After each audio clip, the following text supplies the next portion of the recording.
بسم الله الرحمن الرحيم الحمد لله رب العالمين والصلاة والسلام على أشرف الأنبياء والمرسلين نبينا محمد عليه أفضل الصلاة وأتم التسليم.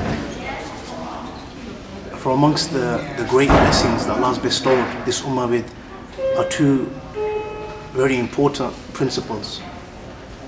The first one being that it is important for us to know the truth and adhere to that. And the second one being it is important for us to know falsehood and abstain from that. As Allah says in the Quran, وَكَذَلِكَ نُفَصِّلُ الْآيَاتِ وَلِتَسْتَبِينَ سَبِيلَ الْمُجْرِمِينَ. And thus do we explain the ayat and make clear and manifest the way of the wrongdoers and the oppressors. So these are two very important principles that Allah has blessed this ummah with, knowing the truth and adhering to that, and the second one is knowing falsehood and abstaining from that. Based on this principle, we gather today inshallah to speak about a very important topic, and that is, why is shirk so abhorrent in the sight of Allah? Why is shirk so abhorrent in the sight of Allah? And this is understood from 2 points. The first one being that a shirk is the greatest of all sins, and the second one is that a shirk has the greatest of all punishments connected to it. The first point, that shirk is the greatest of all sins, is understood from 3 reasons.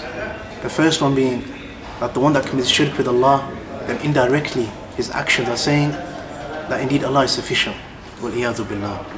For indeed, if Allah was complete and perfect, and the one that committed shirk believed that, then he would not turn to other than Allah in his times of need, but rather he would turn to Allah at all times. The second reason is that the one that commits shirk with Allah, then indeed he is negating the whole purpose of creation. As Allah says, وَمَا خَلَقْتُ الْجِنَّ وَالْإِنسَ إِلَّا لِيَعْبُدُونَ. That I did not create mankind and jinn except to worship me alone. Shirk has the greatest of all punishments connected to it. And this is also understood from 3 points.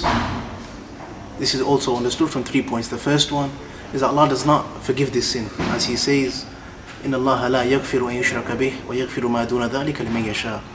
Allah says in the Quran, and indeed Allah does not forgive the grave sin of a shirk, but He forgives anything lesser than that as He pleases.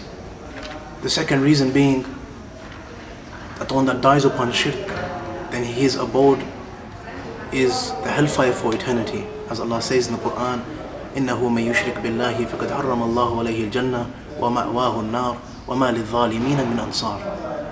That indeed whomsoever commits shirk with Allah, then paradise has been made forbidden upon him, and his final abode is the hellfire, and you shall find no helpers for the zalimeen. The third reason why a shirk has the greatest of all punishments connected to it is that a shirk negates and nullifies and makes null and void all the good deeds that one puts forward. As Allah says in the Quran, وَلَا إِنْ أَشْرَكْتَ لَيَحْبَطَنَّ عَمَلُكَ وَلَا تَكُونَنَّ مِنَ الْخَاسِرِينَ. And indeed, if you commit shirk with Allah, He shall make your deeds null and void, and you shall be from the losers. وَالْإِيَاذُ بِاللَّهِ. In ending, we ask Allah that He makes it from the people of At-Tawheed, and we live and die upon that. سبحانك اللهم وبحمدك أشهد أن لا إله إلا أنت أستغفرك وأتوب إليك.